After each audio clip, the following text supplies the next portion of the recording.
Waduh, ternyata ada upaya 13 kali pembunuhan kepada Habib Rizik yang ditengarai diperintah oleh Jokowi melalui geng Sambo. Bahkan mantan Wakapolri Ugro Seno beruntung dan bilang terima kasih kepada Kapolri atas pemecatan dirinya, dan catatan buku hitam Sambo adalah kunci Sambo melawan pra-peradilan karena akan seret Mulyono.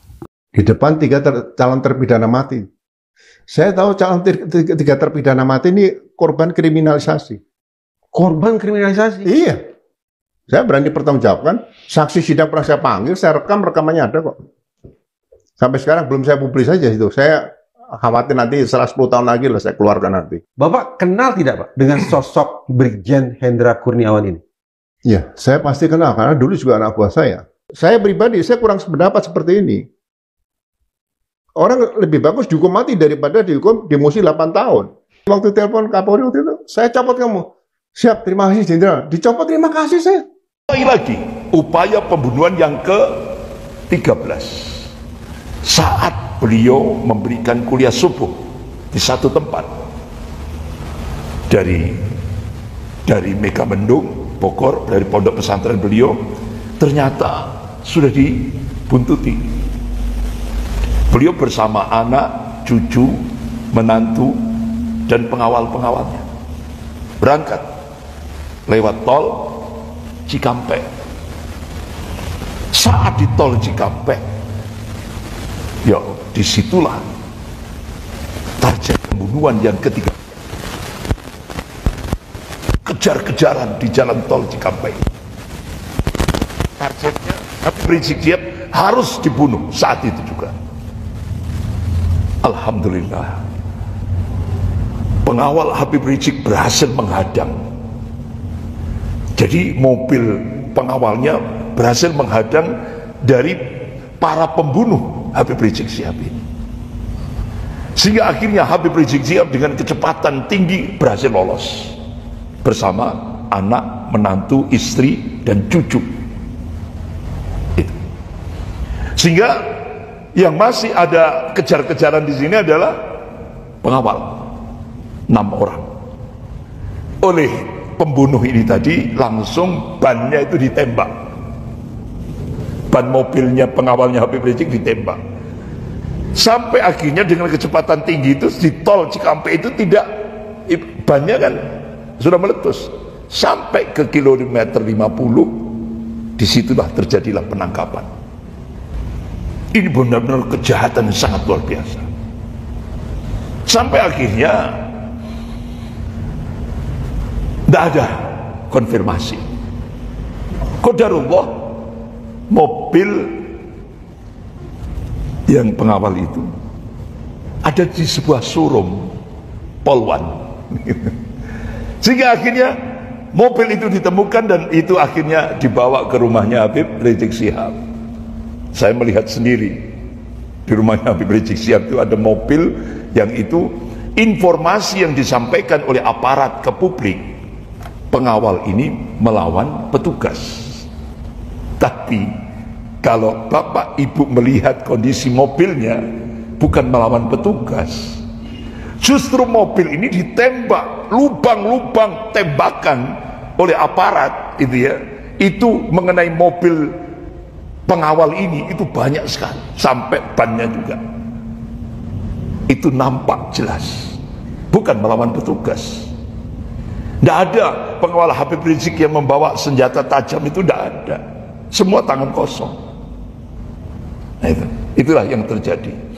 Akhirnya wa makar wa makarallah wallahu khairul makirin. Mereka membuat makar, tapi Allah balas makar mereka dan Allah sebaik-baik membuat makar.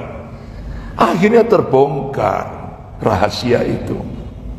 Bagaimana caranya Allah membongkar kasus itu? Ternyata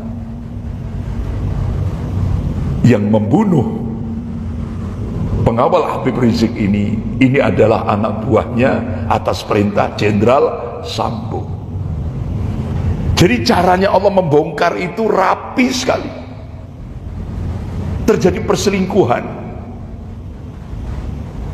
Sambo istrinya, sehingga Yosua itu kan bersama istrinya Jenderal Sambo melihat langsung perselingkuhan itu yang dilakukan oleh Jenderal Sambo. Dari situlah terbongkar kasus di pengadilan, sehingga ternyata CCTV kilometer kejadian pembantaian pengawal Habib Rizik Syihab dengan CCTV yang ada di rumahnya Jenderal Sambo, orangnya cuma satu, yaitu Acai, itu anak buahnya Jenderal Sambo, terbongkar di sidang pengadilan. Sehingga akhirnya sampai sekarang orang-orang yang membunuh pengawal Habib Rizik Syihab itu adalah kesatuannya Jenderal Sambo. Sehingga akhirnya bapak-bapak, ibu-ibu yang dimuliakan Allah, sampai dalam persidangan Jenderal Sambo langsung diketok palu hukuman mati.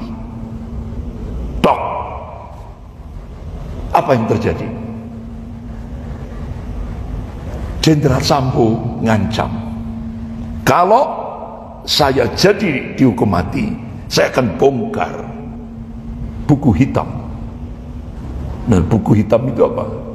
Ternyata yang memerintahkan pembunuhan terhadap 6 pengawal Habib Rizik Syihab itu adalah Mister Mulyono. Saya kalau nggak dicopot di pasar Mbak, saya melawan nurani saya stroke, Mas. Propam ini malah menjadi semacam pengepul dari pelanggaran-pelanggaran yang dilakukan oleh rekan-rekannya di satuan yang lain gitu loh. Ada gium di internal bahwa SDM ini selain Propam adalah pengepul-pengepul dari pungli-pungli yang dilakukan oleh personil di satuan lain. Sehingga akhirnya hakim merubah dari hukuman mati jadi hukuman seumur hidup. Sampai akhirnya hakim langsung memutuskan saat ini juga Jenderal Sambo harus langsung masuk LP Cipinang. Nah, di sana di LP Cipinang itu ada Alvin Lee, yang advokat orang Cina itu. Itu kan sudah dipenjara duluan, dikena kasus kan itu. Loh, ditunggu sama dia. Loh, mana Jenderal Sambo kok enggak ada? Enggak ada. Saya waktu itu dapat info A1, langsung saya sampaikan di pengajian Ahad pagi itu. Nah, akhirnya tiba-tiba baru saja sekian bulan yang lalu Mahkamah Agung memotong dari hukuman seumur hidup, dipotong 50%. Ya itu tadi. Kenapa? Khawatir Jenderal Sambo nyanyi. Ya, sama dengan Menteri Agama kita. Siapa Menteri Agama kita itu? Pak Yakut Kumas. Nah, kenapa Pak Yakut Kumas langsung hilang sampai sekarang? Ya kan? Khawatir nyanyi. Karena kalau nyanyi mesti yang dicokot siapa? Mister Mulyono.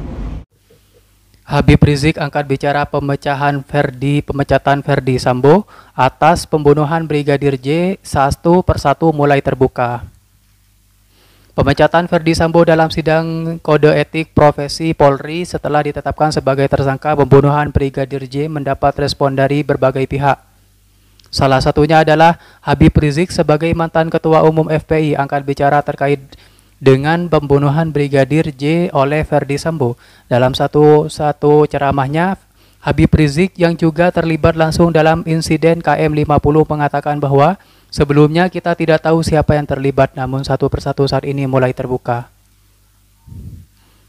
Habib Rizik juga mengajak untuk tidak mencontoh kezaliman tersebut. Jadikanlah pelajaran bagi kita. Selain itu, dalam kesempatan tersebut, Habib Rizik juga mengatakan bahwa ini belum selesai. Kita lihat saja episode-episode berikutnya.